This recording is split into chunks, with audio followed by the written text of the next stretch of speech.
सिलेखा बाजारावनो जोंसार मोसाहारिखौ आंनिनो बियादै फिसा दिनै आं बेहाय आंनि बाउन्डारावनो गिदिंनानै लाबोगोन। आं थानायावबो लांला। जोङो बर' जाथिया बेबादि आसाम पुलिसजों गावथारजायो बेबादिनो थैजोबगोन नंथारै दायनि थाखाय गावथारजानायनि थाखाय दिनै बयबो रागा जोंजोब्बाय जोंनि बर'फ्रा सोब गामिनानो रागा जोंजोब्बाय बेहाय रेलि खालायगोन उननि थाखाय बेबादि लाङै बहाबा बेबादिनो हमगोन। जोंना बियादैया माबासो जाहैदोंमोन बाइक एक्सिडेन्टसो जाहैदोंमोन बेखौनो आसाम पुलिसा लायनानै जेलाव दोनफैदोंमोन। जेलनिफ्राय बोरै मानो बेबादि हाग्रायाव लांनानै गावथारहैनो मोनखो। जोंनि बियादै फिसाया बेबादि माबा गैयामोन। बे हान्जा गोदानाव हाबहैयाखै जोंना न'आवनो दं। दिनै गथ'आ 15 दिनल' जादों। बिनि गथ'आ एसे 2 नम्बर दंफां मावफ्ला हैयो खावसिथिंजाय।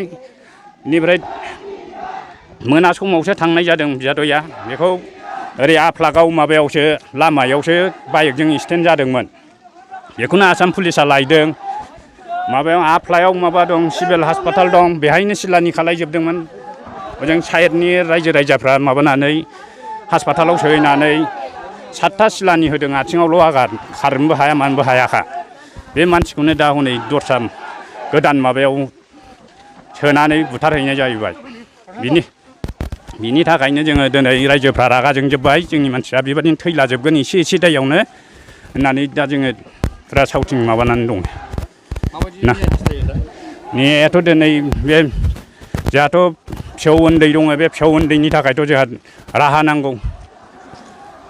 सरकारा बेखौ जेरैबाबो नायनांगौ बेनो।